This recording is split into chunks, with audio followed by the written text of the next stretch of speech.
Los pecados del príncipe Saradín, de G.K. Chesterton. Cuando Flambeau cerró su oficina de Westminster para disfrutar de un mes de vacaciones, decidió pasárselo a bordo de un bote de vela tan pequeño que casi siempre lo manejaban a remo.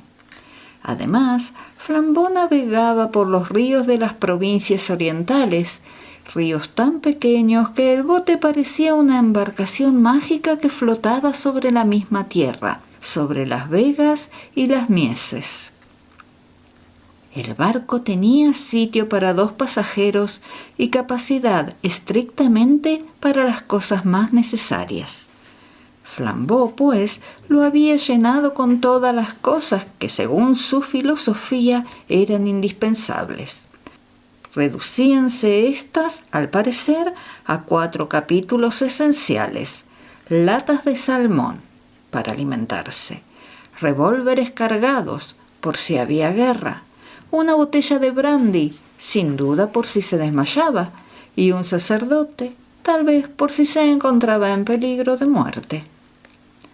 Y con este ligero equipaje empezó a recorrer los serpenteantes y pequeños ríos de Norfolk, tratando seguramente de llegar a las anchuras de los Broads, pero divirtiéndose de paso con los jardines y vegas, las mansiones y aldeas que se reflejaban en el agua, deteniéndose a pescar en los estanques y recodos y acariciando la playa en cierto modo. Flambeau, como verdadero filósofo, no tenía ningún propósito para sus vacaciones, pero tenía como verdadero filósofo un pretexto. O más bien, tenía un propósito a medias. Y lo tomaba lo bastante en serio para que su éxito, si lo lograba, fuera la corona de sus vacaciones, y lo bastante en broma para que su fracaso, si tal acaecía, no las echara a perder. Hacía algunos años, cuando era el rey de los ladrones y la figura más notable de París, solía recibir extraños mensajes de aprobación, denuncias y hasta declaraciones de amor. Pero uno de estos mensajes, entre todos, sobrevivía en su memoria. No era más que una tarjeta de visita metida en un sobre que llevaba el sello de correos de Inglaterra. En el dorso de la tarjeta, escrito en francés y con tinta verde, se leía: si alguna vez se retira usted y se vuelve persona honrada, venga usted a verme. Tengo deseo de conocerle, porque he conocido a todos los grandes hombres de mi época. Esa jugada suya de coger a un detective para arrestar con él al otro es la escena más espléndida de la historia francesa. Y en el anverso de la tarjeta, con elegantes caracteres grabados, aparecía este nombre: Príncipe Saradín, Casa Roja, Isla Roja, Norfolk. Flambeau no había vuelto a acordarse del príncipe y solo sabía que en su día aquel hombre llegó a ser la comidilla mundana más brillante de toda la Italia meridional. Según aseguraban, en su juventud se había fugado con una mujer casada de su mismo origen principesco, y aunque en tal ambiente semejante aventura no tenía nada de inusitado, produjo una gran impresión por la tragedia que dio lugar: el suicidio del marido injuriado, que según parece se arrojó por un precipicio de Sicilia. El príncipe se fue entonces a vivir a Viena por algún tiempo, pero se aseguraba que después se pasó la vida en continuos y agitados viajes. Y cuando Flambeau, al igual que el príncipe, huyó de la celebridad europea y se estableció en Inglaterra, se le ocurrió hacer una visita por sorpresa al ilustre desterrado de los Broads de Norfolk. Cierto que no estaba seguro de dar con el sitio, harto insignificante y pequeño, pero a la postre lo descubrió, y mucho antes de lo que se figuraba. Una tarde amarraron el barco en una ribera llena de matojos y árboles podados. Tras las fatigas del mucho bogar, el sueño se apoderó de ellos muy temprano y por lo mismo despertaron al otro día antes del amanecer. Sobre ellos, sobre el bosque de arbustos, paseaba una ancha luna de limón, y el cielo tenía un vivo tinte violeta, nocturno, pero luminoso. Ambos se acordaron de su infancia, de aquella edad fantástica y misteriosa en que los montones de hierba se nos figuran bosques profundos. Al destacarse sobre el disco de la luna, las margaritas silvestres parecían margaritas gigantes y los amargones, amargones gigantes. Y ambos, contemplando esto, recordaban las cenefas del papel que tapizaba los muros del aposento infantil. La profundidad del lecho del río los hundía lo bastante entre las raíces de los arbustos y plantas para que la hierba les resultara muy alta. «Por Júpiter», exclamó Flambeau, «esto parece un cuento de hadas». El padre Brown se sentó en el bote con un movimiento brusco y se santiguó. Tan brusco fue el movimiento que su amigo le preguntó qué le sucedía. «Los que escribieron las baladas medievales», contestó el sacerdote, «entendían de cuentos de hadas más que usted. Según ellos, en el país de las hadas no siempre suceden cosas agradables». «Ganas de hablar», dijo Flambeau. «Bajo esta luna inocente solo cosas encantadoras pueden suceder. Estoy por seguir adelante ahora mismo para ver qué pasa. Ni en vida ni muertos hemos de volver a disfrutar de otra ocasión y otra luna semejante». «Muy bien», dijo el padre Brown. «Yo no he dicho que sea necesariamente malo penetrar en el país de las hadas. Lo único que afirmo es que siempre hay peligro en ello». Empujaron la barca lentamente sobre el río lleno de fulgores. El violeta luminoso del cielo y el oro pálido de la luna fueron desvaneciéndose hasta decaer en ese cosmos vasto, difuso, que precede a los colores del alba. Había ya bastante luz y todos los objetos eran visibles cuando divisaron los techos en declive y los puentes de aquella aldehuela ribereña. Las casas, con sus tejados largos, bajos, pendientes, parecían bajar a abrevarse al río como un inmenso ganado pardo y rojo.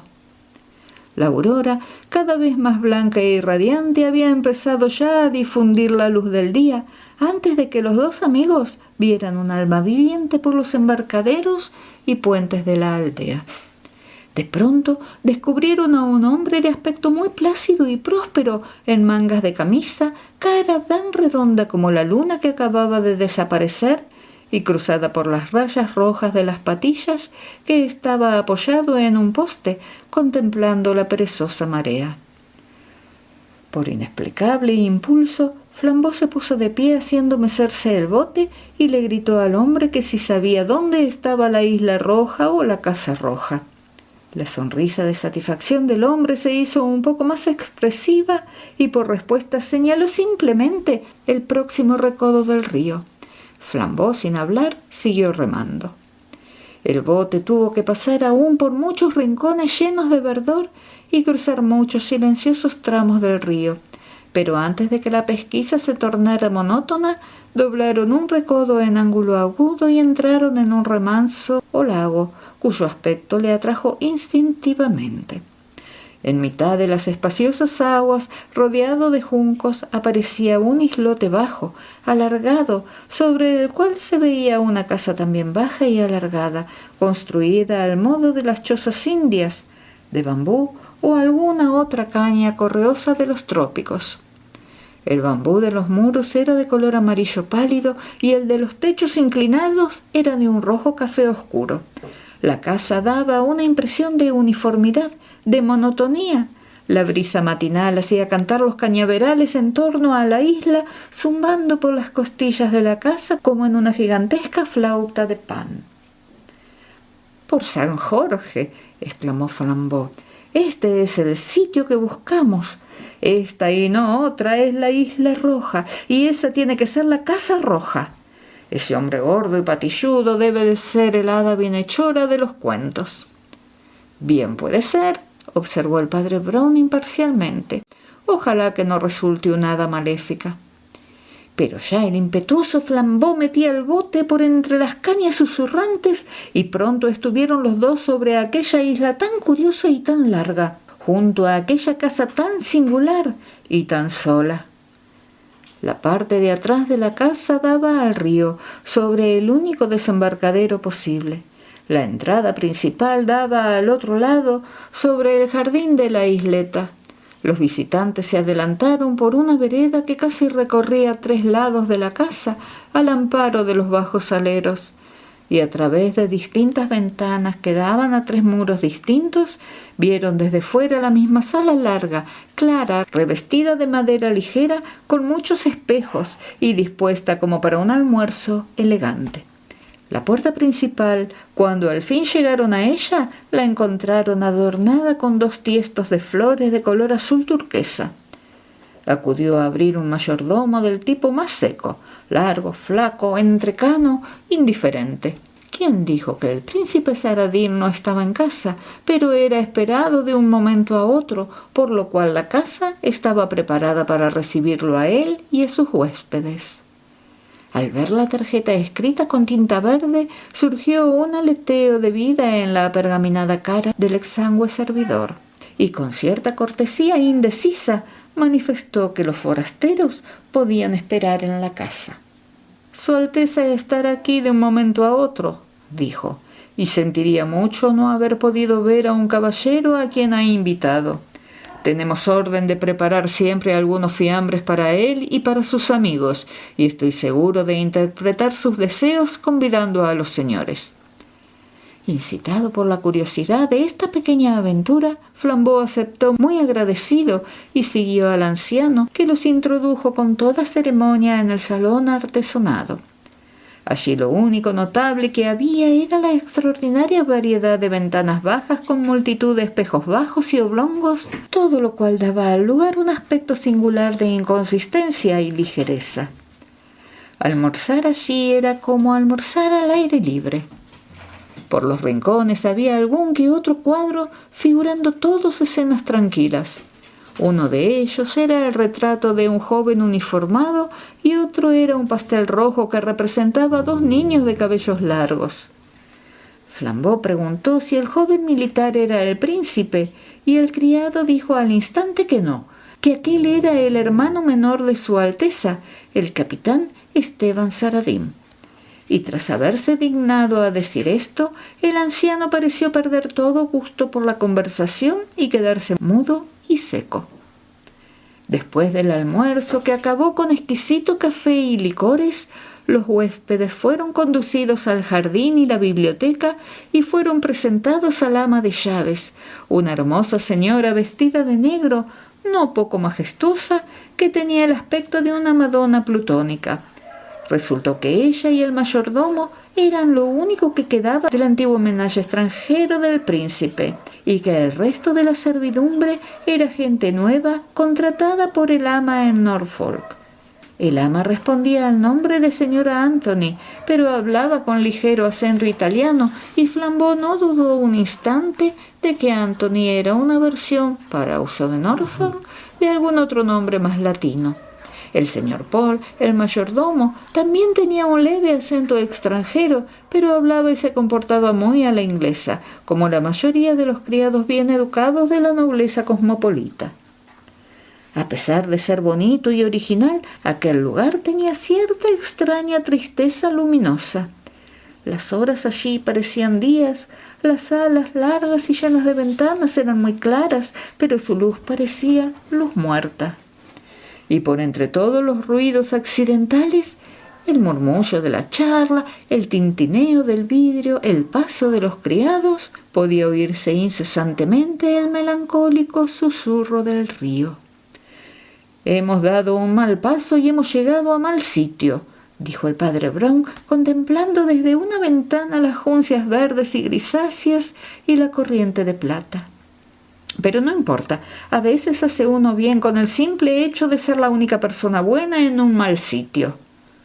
Aunque el padre Brown era de suyo silencioso, era también un hombrecillo de lo más simpático y en aquellas pocas horas inacabables logró inconscientemente penetrar en los secretos de la Casa Roja mucho más que su amigo el profesional. Poseía esa treta del silencio amistoso que es tan indispensable para provocar que le cuenten a uno cosas, y con hablar apenas una palabra obtenía de los recién conocidos cuanto era posible obtener de ellos en cualesquiera otras circunstancias. Cierto que el mayordomo era de natural poco comunicativo. Se adivinaba en él un afecto obstinado y casi animal hacia su amo. Su amo, decía él, había tenido que sufrir muchas injusticias, y el que más le había hecho sufrir era, según parece, el hermano de su Alteza, cuyo solo nombre le alargaba al viejo la cara y le hacía arrugar la nariz de loro con desprecio. Por lo visto, el capitán Esteban era una mala cabeza y le había sacado a su benévolo hermano grandes sumas de dinero, obligándole a abandonar la vida elegante y a refugiarse tranquilamente en aquel retiro. Eso era todo lo que Paul, el mayordomo, podía decir, y Paul era evidentemente un testigo parcial. El ama italiana era algo más comunicativa. ¿Acaso?, pensó Brown, porque estaba menos contenta con su estado. El tono con que hablaba del amo era un sí o un no ácido, aunque no desprovisto de temor. Flambeau y su amigo estaban en el salón de los espejos examinando el pastel de los dos niños cuando el ama entró, presurosa y callada, a cumplir alguna tarea doméstica.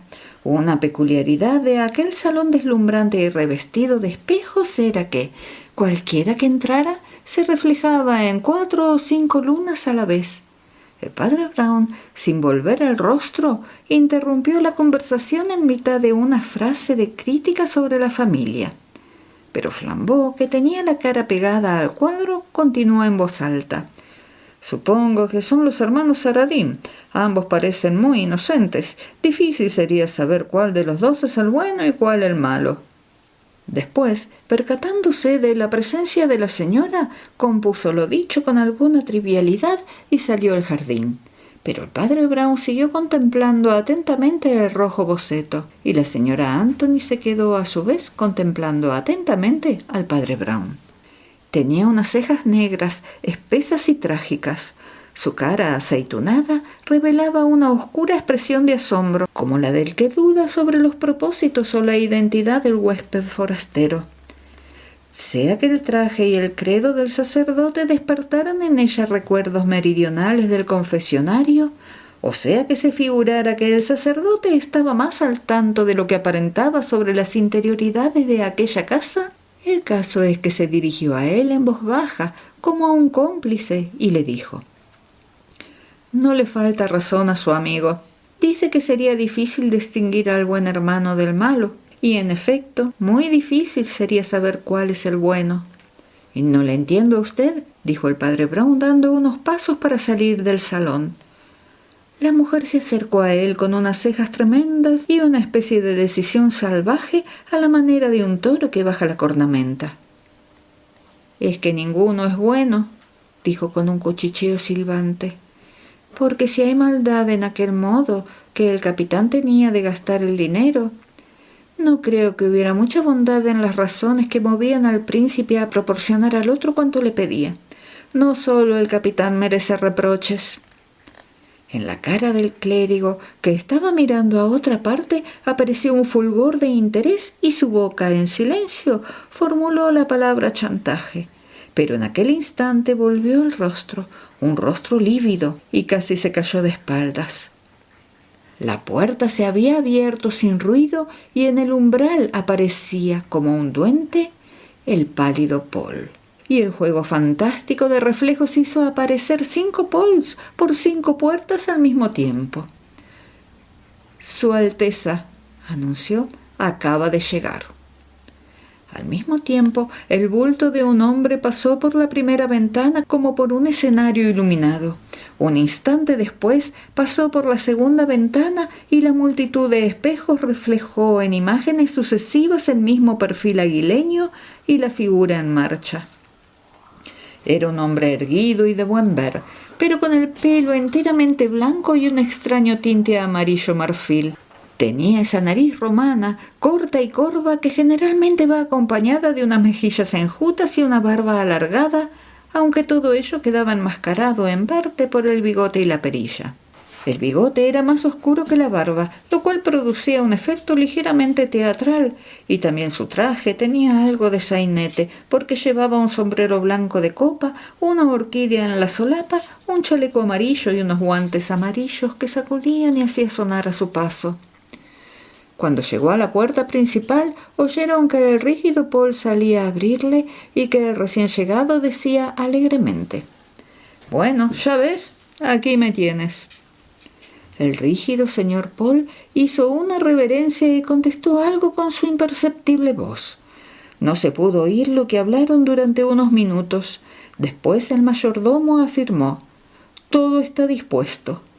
Y el príncipe, siempre sacudiendo los guantes, entró alegremente en el salón para dar la bienvenida a sus huéspedes, y éstos presenciaron una vez más aquella escena espectral: 5 príncipes que entraban en el salón por 5 puertas. El príncipe puso su sombrero blanco y sus guantes amarillos sobre la mesa y alargó la mano cordialmente. «Encantado de verlo a usted por aquí, señor Flambeau. Lo conocía yo a usted mucho por su fama, si es que esta observación no es indiscreta».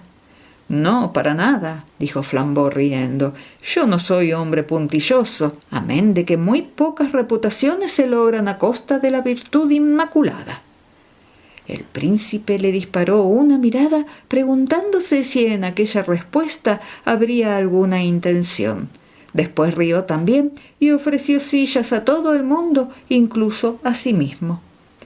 «Creo que este es un sitio agradable», dijo con aire desenvuelto. «No hay mucho en que divertirse, pero la pesca es de lo mejor». El sacerdote, que había estado observándole con la gravedad propia de un niño pequeño, empezó a sentir que se apoderaba de él una idea indefinible. Miraba aquellos cabellos grises cuidadosamente rizados, aquella cara amarillenta, aquella figura sutil y un tanto afectada.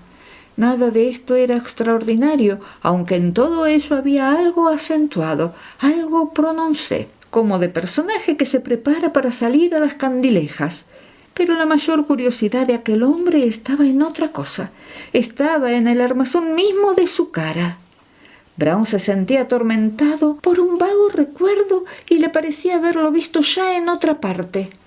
Aquel hombre se le figuraba un antiguo amigo disfrazado. Pero de pronto, pensando en los espejos, se dijo que quizá todo ello era efecto psicológico de la multiplicación de las máscaras humanas. El príncipe Saradín distribuía sus atenciones entre ambos huéspedes con la mayor alegría y tacto. El detective le resultó aficionado a los deportes y dispuesto a emplear bien sus vacaciones, y el príncipe lo condujo con su bote y todo al mejor sitio para la pesca, y en 20 minutos estuvo de regreso con ayuda de su propia canoa para unirse al padre Brown en la biblioteca y sumergirse con una cortesía ecuánime y perfecta en el filosófico divertimiento del sacerdote. Parecía entender tanto de pesca como de libros, aunque en lo tocante a estos no conocía cosas muy edificantes. Hablaba 5 o 6 lenguas diferentes, o mejor dicho, hablaba el dialecto popular de todas ellas. Era evidente que había vivido en muchas ciudades y en sociedades muy variopintas, porque sus más divertidas historias se referían a los infiernos del juego y a los antros del opio, a los campesinos de Australia o a los bandidos italianos.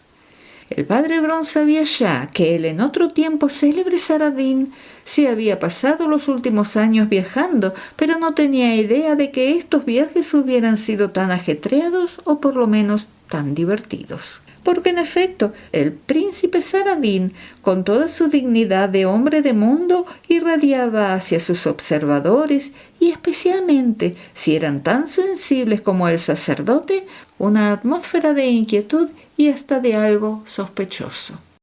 Su cara era pulcra, pero su mirada era salvaje. Padecía ciertos tics nerviosos como de hombre aficionado a la bebida o a las drogas.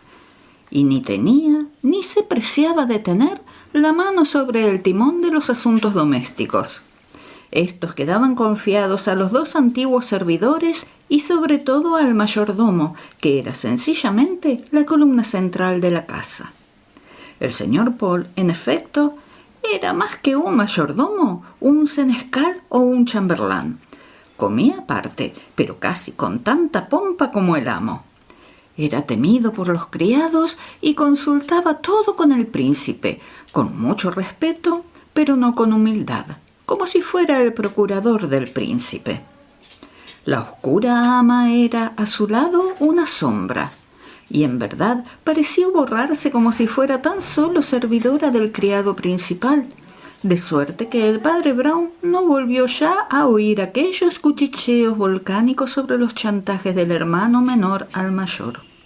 Por lo demás, aunque no era enteramente seguro que el príncipe hubiera sido robado por el ausente capitán mediante el procedimiento del chantaje, lo cierto es que aquello parecía muy probable, por aquella cosa equívoca, aquella cosa sospechosa que había en la presencia de Saradín. Cuando volvieron al largo salón de las ventanas y los espejos, la luz amarilla de la tarde reverberaba en el agua y las riberas llenas de mimbres.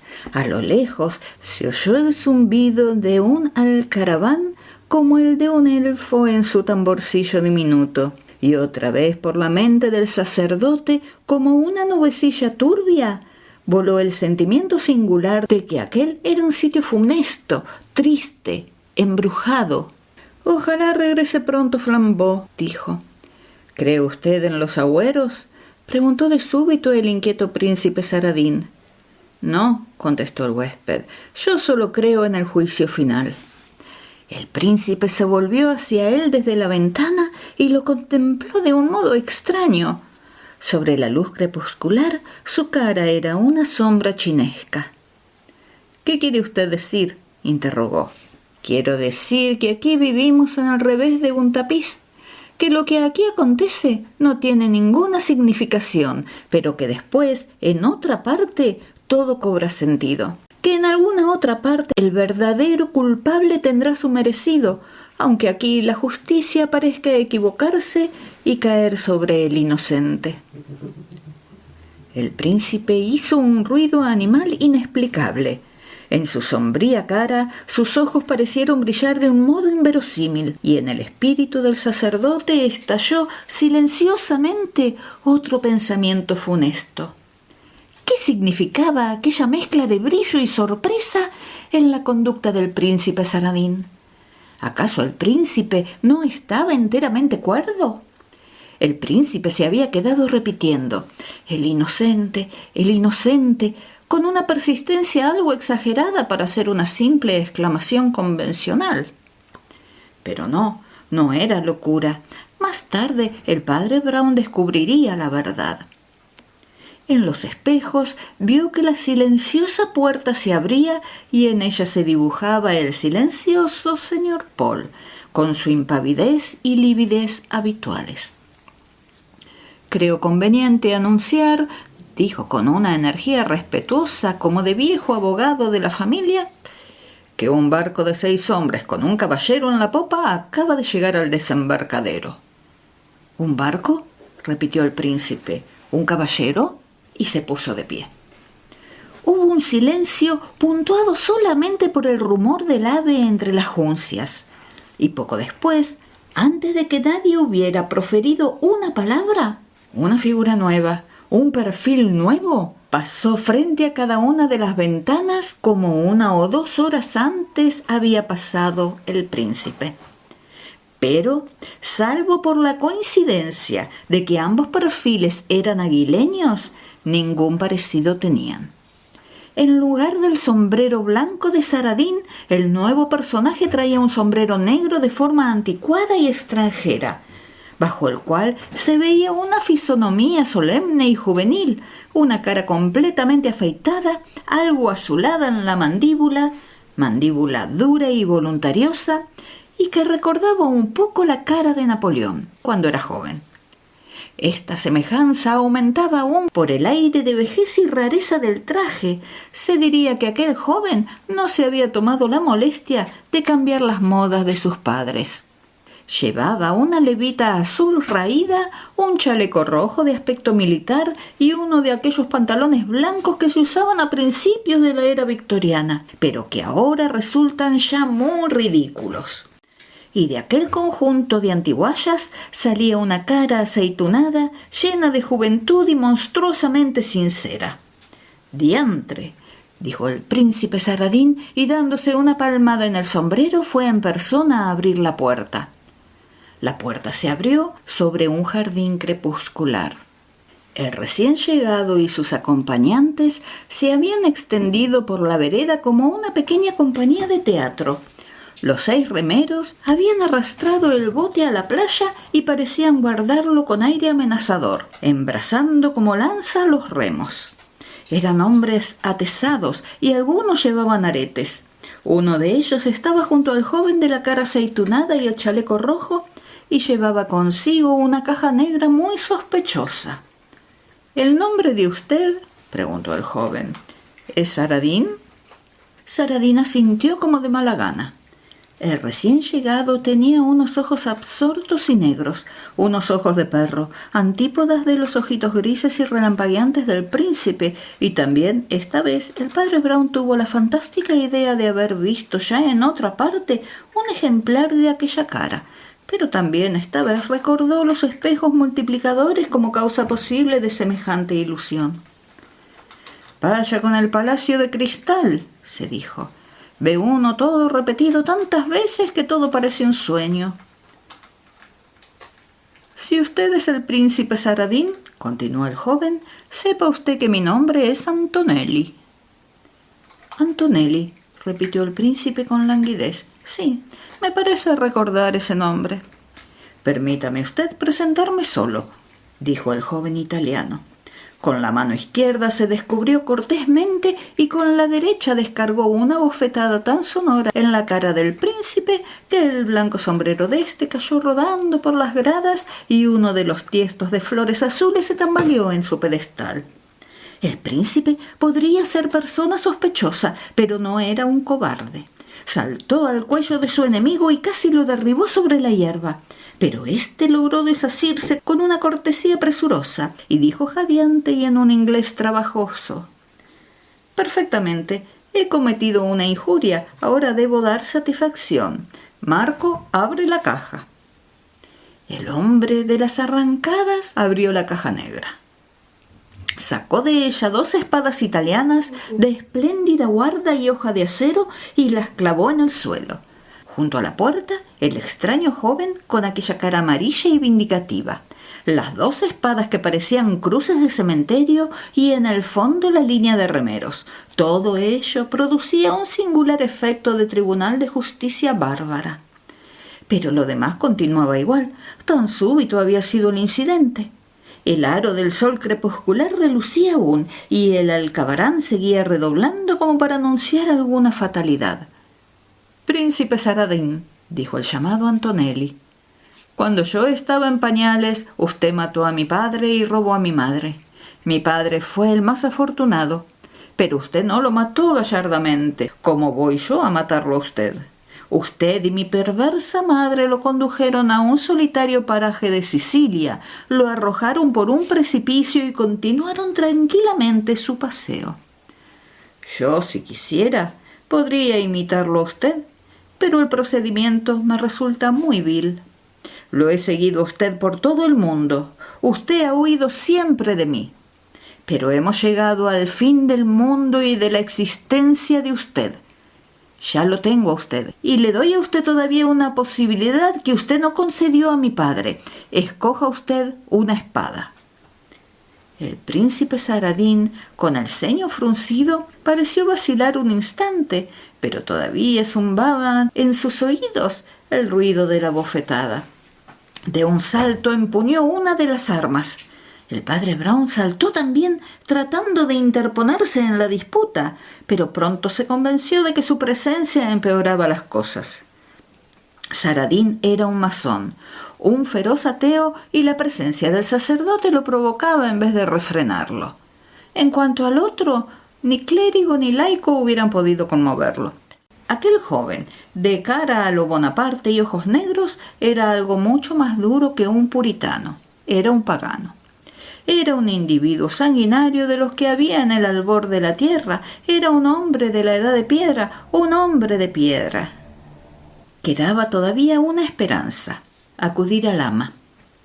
Y el padre Brown entró corriendo por las habitaciones y se encontró con que todos los criados se habían ido de asueto por orden del autócrata Paul, y solo la sombra de la señora Anthony vagaba por las desiertas salas. En el instante en que la mujer volvió hacia él el rostro azorado, el sacerdote descubrió uno de los enigmas de la casa de los espejos. Las espesas cejas y los ojos negros de Antonelli eran una reproducción de los ojos negros y espesas cejas de la señora Anthony, y al instante comprendió la mitad de la historia. «Su hijo está en la puerta», dijo sin perder el tiempo en rodeos. «Él o el príncipe van a morir. ¿Dónde está el señor Paul?» «En el embarcadero», dijo la mujer con desmayo. Está haciendo señales para pedir socorro». «Señora Anthony», dijo el padre Brown gravemente, «no es hora de hacer disparates. Mi amigo está con su bote pescando en el río. El bote de su hijo está guardado por la gente que lo acompaña. No queda más que la canoa del príncipe. ¿Qué se propone hacer con ella el señor Paul?» «Santa María, no lo sé», dijo ella, y cayó desvanecida sobre la estera. El padre Brown la levantó y acostó en un sofá, le echó encima un jarro de agua, gritó pidiendo socorro y después se lanzó a todo correr rumbo al desembarcadero de la islita. Pero ya la canoa iba a media corriente y el viejo Paul la empujaba río arriba con una energía increíble a sus años. «Voy a salvar a mi amo», gritó con ojos llameantes. «Todavía puedo salvarlo». El padre Brown no pudo más que mirar de lejos la canoa sacudida por la corriente y hacer votos porque el viejo llegara a tiempo de dar la alarma en el pueblo. «Mala cosa es un duelo», dijo para sí, rascándose los cabellos color de tierra. «Pero en este duelo hay algo todavía peor que el duelo. Lo adivino, aunque ignoro qué podrá ser». Y mientras contemplaba el agua convertida en agitado espejo del crepúsculo, oyó al otro lado del jardín un ruido breve pero inequívoco, el golpe frío del acero, y volvió la cabeza. Al otro lado, en el cabo o saliente mayor del islote, sobre una zona de hierba que corría más allá del último sembrado de rosas, los duelistas acababan de cruzar los hierros. La tarde era una cúpula de oro virgen y así, aunque estaban distantes, se podía apreciar hasta el menor detalle de la escena. Los combatientes estaban en mangas de camisa, pero el chaleco amarillo y la blanca cabeza de Saradín y el chaleco rojo y los pantalones blancos de Antonelli brillaban a la luz igual que los colores de dos muñecos mecánicos danzantes. Las dos espadas centelleaban de la punta al pomo como dos alfileres de diamante. Y había algo terrible en el hecho mismo de que las dos figuras parecieran tan diminutas y alegres. Semejaban dos mariposas tratando de clavarse en un corcho. El padre Brown corrió con todas sus fuerzas y sus piernecitas giraban como ruedas. Pero al llegar al campo de combate comprendió que había llegado demasiado tarde y demasiado pronto a la vez. Demasiado tarde para detener la lucha, que se había desencadenado ya tenazmente al amparo de los tétricos sicilianos apoyados en sus remos. Demasiado pronto para prever el resultado desastroso, porque los dos combatientes eran de igual fuerza y el príncipe usaba su agilidad con cierta cínica confianza, mientras que el siciliano se movía con una minucia asesina. Pocos encuentros más hermosos hubieran podido verse en salones y anfiteatros llenos de público que aquel combate retiñente y brillante sobre el islote olvidado en el riachuelo. Y la vertiginosa lucha se fue alargando de tal modo que la esperanza volvió a alentar en el corazón del afligido sacerdote. Muy probable era, en efecto, que Paul no tardara en llegar con la policía. Tampoco sería malo que volviera de su pesca Flambeau, porque Flambeau, físicamente hablando, valía por 4 hombres. Pero ni señales de Flambeau se veían, y lo que era más extraño, tampoco de Paul y la policía. y ni balsa ni leño aparecían flotando sobre las aguas. En aquella isla perdida, en aquel lago innominado, los hombres estaban tan abandonados como en una roca del Pacífico. De pronto, el tintineo de las espadas se transformó en un rechinido. El príncipe abrió los brazos y la punta disparada del arma enemiga le salió por la espalda, entre los omóplatos. El príncipe giró sobre sí mismo. La espada se escapó de su mano como una estrella errante y fue a parar al río. Y el príncipe cayó tan pesadamente que rompió un rosal con su cuerpo y levantó una nube de polvo rojo como el humo de un sacrificio pagano. El siciliano acababa de consumar una ofrenda de sangre ante los manes paternos. El sacerdote se arrodilló al instante junto al cuerpo, solo para confirmar que era ya cadáver. Y mientras todavía intentaba las últimas pruebas desesperadas, oyó unas voces en el río y vio un bote de la policía que arribaba al embarcadero, del cual salieron agentes y personajes del pueblo, y con ellos el espantado Paul. El curita se levantó entonces con un gesto amargo y dudoso. «¿Por qué?», murmuró. «¿Por qué no han podido venir antes?». 7 minutos más tarde la isla estaba invadida de aldeanos y policías. Estos arrestaron al vencedor y le recordaron ritualmente que ninguna de sus declaraciones sería aprovechada en contra suya. «No tengo nada que declarar», dijo el monomaniático con admirable serenidad. «Nada más he de decir. Soy muy dichoso y solo deseo que me ahorquen». Después enmudeció, y es tan asombroso como cierto que al ser conducido por los agentes no volvió a abrir la boca salvo para decir la palabra convicto cuando se abrió el proceso. Padre Brown había visto desde el jardín tan repentinamente poblado el arresto del homicida y la conducción del cadáver después del examen médico, como quien asiste al desenlace de un drama repugnante. Y estaba inmóvil, como quien ve visiones.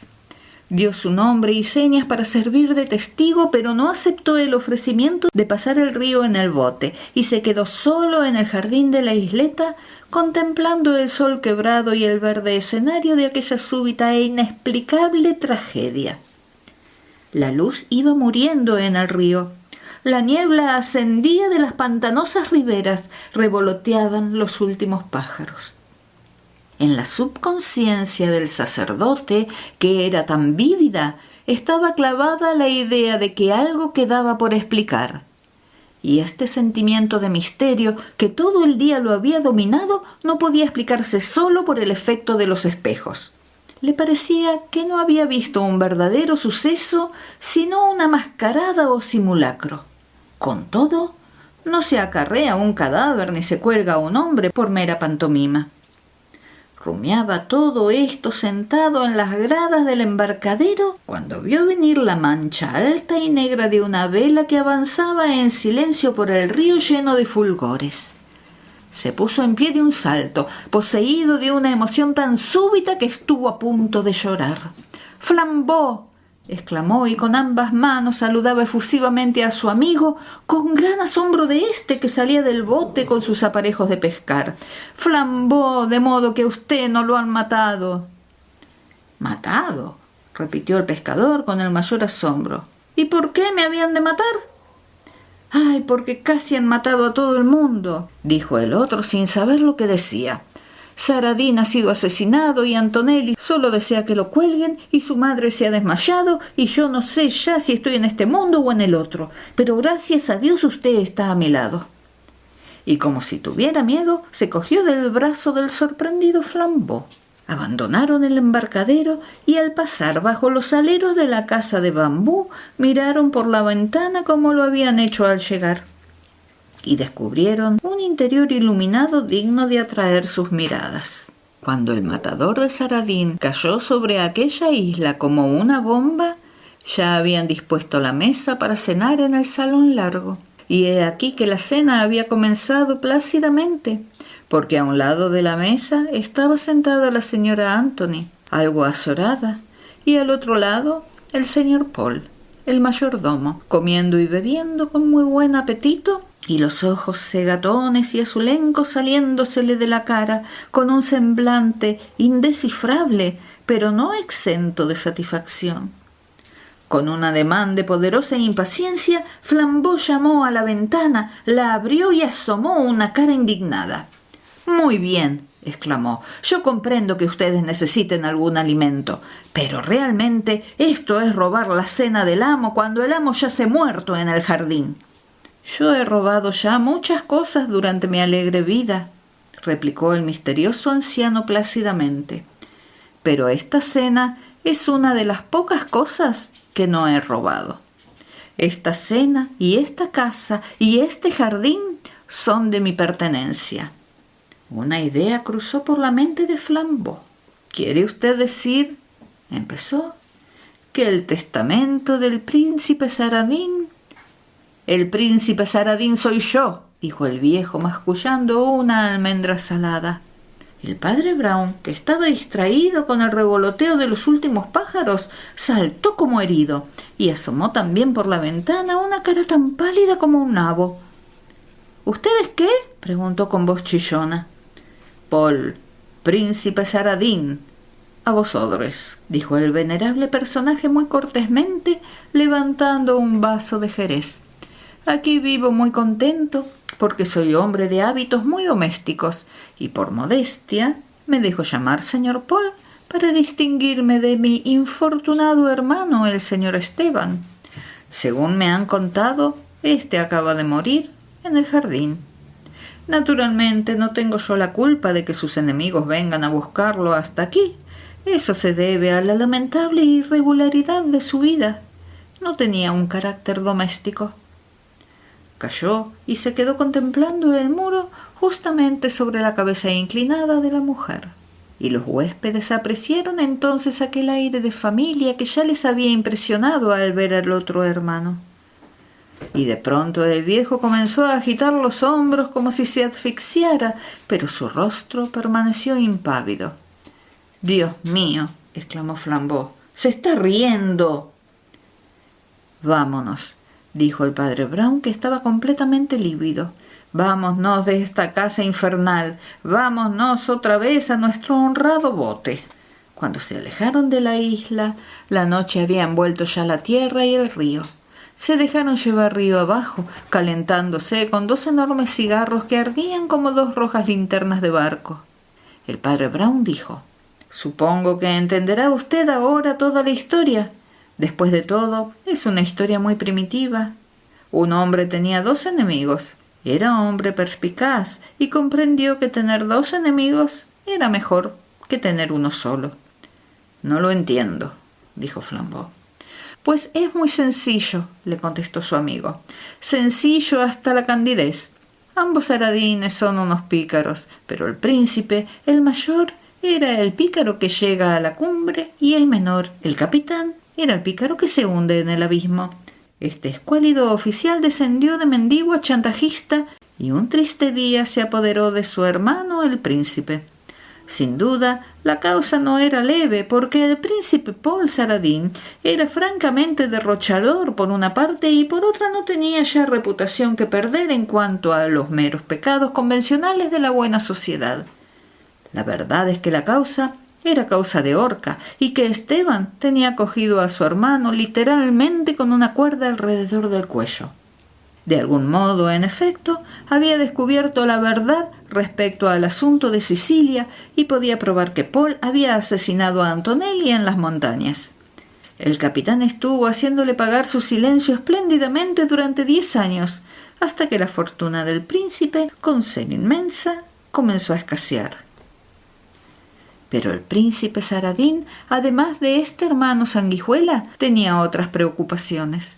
Sabía que el hijo de Antonelli, que era un pequeñuelo en los días del asesinato, había sido educado en la salvaje lealtad siciliana y solo vivía para vengar a su padre, y no con la horca, porque carecía de las pruebas legales que poseía Esteban, sino con las antiguas armas de la vendetta. El muchacho se había ejercitado con las armas hasta alcanzar una terrible perfección, y cuando llegó a la edad de usarlas, el príncipe Saradín comenzó, como decían las crónicas sociales, a viajar. Lo cierto es que comenzó a huir de un lugar a otro como un criminal perseguido. Pero en su busca iba siempre un hombre incansable. Tal era la situación del príncipe Paul, una situación poco envidiable. Mientras más dinero gastaba en huir de Antonelli, menos le quedaba para hacer callar a Esteban. Y mientras más le daba a Esteban, menos probabilidades le quedaban de escapar definitivamente de Antonelli. Y entonces fue cuando demostró ser un gran hombre, un genio como Napoleón. En lugar de resistir a sus dos antagonistas, se rindió de pronto a los dos.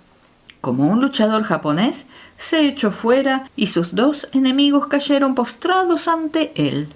Paró su arrebatada carrera por el mundo y dio sus señales al joven Antonelli. Después hizo a su hermano entrega de todo lo que poseía. Le envió dinero bastante para que se vistiera con elegancia y viajara con lujo, y le puso una carta en estos o parecidos términos: «Esto es todo lo que me queda. Me has arruinado. Todavía tengo una casita en Norfolk, con criados y bodegas, y si todavía me pides más, solo eso me falta por darte.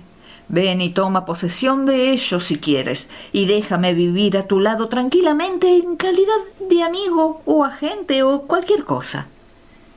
El príncipe sabía que el siciliano nunca había visto a los hermanos Saradín.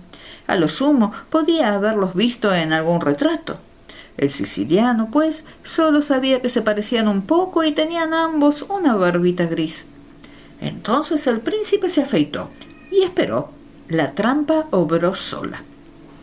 El desdichado capitán, con su traje nuevo, entró en casa en calidad de príncipe y caminó derecho hacia la espada del siciliano. Pero hay siempre una dificultad que es la honra de la naturaleza humana. Los hombres perversos como Saradín suelen equivocarse por el solo hecho de que no cuentan con la virtud humana. El príncipe daba por hecho que el golpe del italiano, cuando viniera, había de ser oscuro, violento y anónimo, como la acción que se proponía vengar, que la víctima sería acuchillada de noche o muerta a tiros desde un vallado y así moriría sin proferir una palabra. El príncipe Paul pasó, pues, un mal rato cuando Antonelli propuso caballerescamente un duelo, con todas sus posibles aclaraciones. En ese momento yo lo descubrí a bordo de la canoa con ojos espantados. Trataba de huir, sin sombrero, en un barco, antes de que Antonelli averiguara quién era. Pero aunque temeroso, no estaba desesperado. Conocía al aventurero y conocía al fanático. Era más que probable que Esteban, el aventurero, se callara, solo por el histriónico prurito de desempeñar un papel, por el empeño de salir en defensa de su recién adquirida situación de príncipe, por su confianza en el azar, propia del pícaro, y por su pericia en el manejo de las armas. Era seguro que Antonelli, el fanático, también callaría y preferiría dejarse colgar antes que contar la historia de su familia. Paul anduvo navegando en el río hasta que comprendió que el combate había terminado. Entonces dio la alarma en el pueblo, trajo a la policía, vio a sus dos enemigos vencidos desaparecer para siempre y se sentó a cenar muy contento. Y riéndose, por Dios, dijo Flambeau, estremecido de ira, lo inspiraría el mismísimo Satanás. No, lo inspiró usted, contestó el sacerdote. Dios me libre, gritó Flambeau. ¿Yo? ¿Qué quiere usted decir? El sacerdote sacó del bolsillo una tarjeta y a la luz del cigarro la mostró al otro. Estaba escrita con tinta verde. ¿No recuerda usted los términos de su invitación?, preguntó. ¿Y la felicitación que le hace a usted por su hazaña? Esa jugada, dice, de coger a un policía para arrestar con él al otro, etc. No ha hecho más que copiar la jugada. Con un enemigo a cada lado, se echó de pronto fuera del camino e hizo así que sus enemigos chocaran y se mataran entre sí. Flambeau arrancó de manos del sacerdote la tarjeta del príncipe Saradín y la hizo pedazos. «Acabemos con este veneno», dijo mientras los pedazos desaparecían arrastrados por las olas del río, «aunque todavía me temo que envenene a los peces». El último trozo de la tarjeta desapareció al fin en la sombra. Un primer tinte matinal, pálido y vibrante, transformó el cielo. La luna, tras los arbustos de la orilla, empezó a desvanecerse. La barca, en silencio, navegaba a la deriva. «Padre», dijo Flambeau de pronto, «¿no cree usted que todo fue un sueño?» El sacerdote sacudió la cabeza. No se sabe si para negar o dudar, pero no dijo nada. Entre las sombras, un olor a espino y a manzano llegó hasta ellos, haciéndoles comprender que el viento se había despertado. Poco después, el viento balanceó la barca, hinchó la vela y los fue llevando sobre el río hacia sitios más venturosos donde moraban hombres inofensivos.